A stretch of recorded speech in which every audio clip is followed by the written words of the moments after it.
and welcome back to the review realm. It's CNN. Today we are going to be discussing Thunderbolts, Marvel's newest film that was just released in theaters. I just got back from seeing it and I want to share my thoughts with y'all. Now, this review will be split up into a non-spoiler section and a spoiler section, and I will let you know once I've reached the spoiler section.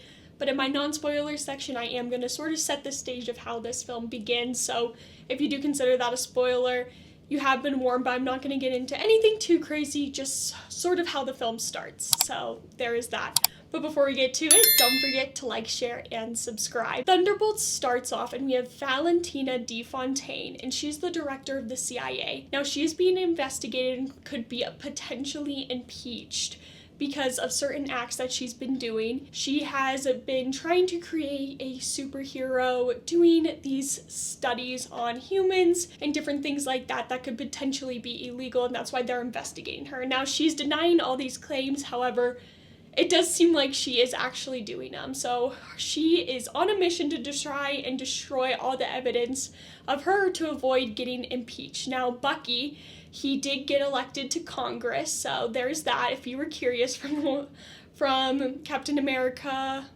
Brave New World. Oh my gosh, I forgot the title. I watched it not that long ago too. Oh, my brain. Anyway, so he got elected to Congress, and Bucky, he's just a congressman. He's trying to go on the right path and try and impeach her. So that is what he is doing. Well, then we meet Elaine and John Walker, Ghost, Taskmaster, and Red Guardian. So Elaine, she has been working for Valentina de Fontaine as sort of a hit person. She's just out doing these jobs and she feels like there's something missing. Ever since her sister died, she just feels like she has no purpose. So that's what she's doing, and she's working for Valentina de Fontaine. Well, so is John Walker, Taskmaster, Ghost. Now, Red Guardian, he's not feeling fulfilled either. He runs a limo business, so that is what he's doing. And he hasn't talked to Elaine in over a year. They sort of meet up real quick, but that's about it. Now, Valentina de Fontaine sets everyone up and tries and kills everyone because they are a part that could potentially get her impeached. So her goal is to basically put hits on everyone. So John Walker is trying to take out Elaine, and while Taskmaster is trying to take out someone else. Like, they're all trying to, and they're all meeting at this base. Now, they don't know that there's other people after them, but they later figure it out. So that is how this story starts off. They are all basically trying to kill each other, and then they all try and work together to come out and then go after Valentina de Fontaine. So that's sort of how the film kicks off without getting into too many spoilers. Now, I do have some problems with this film, but overall, I did really enjoy it. I gave it a 7.9. I was shocked. I did not think I was really gonna like this film. Honestly, if you saw my trailer's reactions to this, I was like, it could be good, but it could also be really bad. It's just like, oh, we're getting the band back together and it's gonna be Marvel humor. Now, yes, there is that Marvel humor, but I do think it works really well. Everyone is basically poking fun at everyone, and that's sort of their interaction and their chemistry. So each character is just making fun of the other person, which is fine, and it's Marvel and it's predictable. Now, the action, overall, the action was pretty good. There is one scene which I'll get into in my spoiler section. I'll be more specific about it, but you could definitely tell there's CGI, and the body movement just looked weird. I was like, that does not look natural, so there's that. Now, this film also deals with depression and mental illness, and it's a really big topic about this film. I think they did an okay job talking about it. However, I do think it was almost like very shallow the way they did it. It was very what you think about, and they didn't go into that deep, but they just wanted to put almost like mental illness in the film to be different, to be edgy, which I thought was fine. I thought they could have done a better job representing it and different ways to maybe deal with mental illness, but overall it was okay. Now, because you're dealing with all these characters that have had trouble past, they definitely did have a better opportunity to do something different. Now, I am going to talk about the first scene in this film, and it is shown in the trailers, and it's Elaine falling off like the second tallest building in the world or whatever. And she just jumps off it and then she has like a parachute. But this film, Elaine is doing a voiceover on it, and I think if they wanted to have a better opening scene, they wouldn't have done the voiceover. Maybe having some music, it would have been a really good chance for Florence Pugh to show some acting and to really, for the audience to know that Elaine is really struggling with her sister's death, like something's wrong. It would have made the audience question what's going on, like what's wrong with her, why is she upset? They could have done something more, and I think not having the voiceover and being like, yeah, I've just had this missing hole, and just like going A to B to the audience, like allow the audience to put some dots together, like don't just spell it out for us.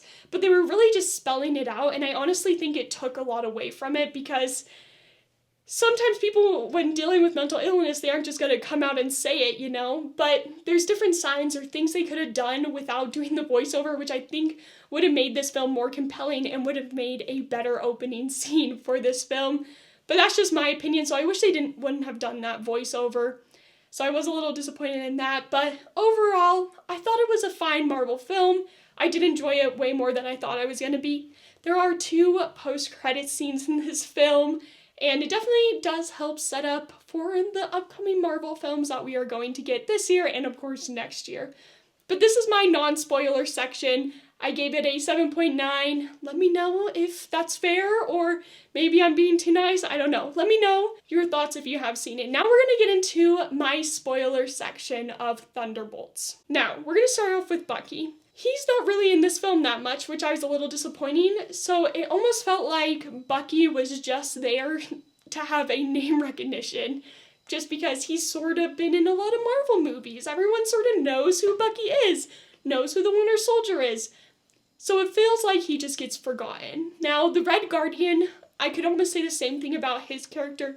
He's definitely there for comedic relief, but he just plays like a dad so well. It's like, dads are very embarrassing. I feel you on that part, Elaine. But so there was that. I do think this team had really good chemistry, getting the band together. It was good. In the beginning of this film, we meet a guy named Bob. Yes, Bob. Great job. But he is Sentry, and the way they deal with his depression and his powers overall wasn't terrible. You know, you could tell, like, Elaine from the beginning that she was going to be the one to help him. Yes, the plot was somewhat predictable, but it is a Marvel film, so are we really surprised with that? No. But overall, I like Sentry. Now, the fight scene that I said in my non-spoiler review that really bothered me was when he's in the gold suit. Like, when he, like, flies, like, there's something, like, weird. Like, it was in that gold suit part. I don't know. If you've seen the film, let me know if maybe I'm just crazy. But I just thought it looked really off, and it was really bothering me. I was like, just something, like, looks weird. Now, with all the humor in this film, it can be hard to take the problem seriously. So that was one thing. Also, when they go into, Elaine jumps into Sentry's shadow because he's just creating darkness all over Manhattan. Elaine goes and finds him in one of his bad memories. Now, from this, we can assume that you can find other people in this realm, I guess we're going to call it. But he's basically covered all of Manhattan. Therefore, you would assume that they would see, like, civilians in their bad memories, maybe if they were going through to other rooms. But you only run into the people who are part of the Thunderbolts. Like, Bucky and all of them come in and they find Elaine and also Bob all in there, and they help save him and get him out and all work together. But they don't run into any other civilians. You would think when they're going room to room that maybe they would find someone else, but they don't, because that's not explained. So that kind of bothered me. I was like, you would think if everyone in Manhattan, that's a lot of people, that maybe they would run into one other person, but it's not really explained. Somehow Bucky, the Thunderbolts, they all find each other, which is cool beans and good for the plot to move on, so go team, I guess. So that is something that bothered me. I was like, they just, like, don't care to explain maybe how they find each other. Maybe you have to think about the person, or I don't know. They could have probably explained that better, but that's a very small detail, and I guess you may only notice that if you're really thinking about it. So at the end of the film, they all become the new Avengers, which is I guess, fun and exciting. Now, in the post-credit scene, specifically the second one, they are fighting with Sam Wilson about copyrights and trademarks for the Avengers. Now, why does Sam Wilson own it? They like shrug it off, oh, because he has the shield. Like, does that come with paperwork? You would think it would be with like Tony Stark or something, but I guess not. I guess he never trademarked the Avengers, so whatever. But Sam Wilson, he could have just like joined them in the Thunderbolts. Like, that would have been a good way to start the new Avengers.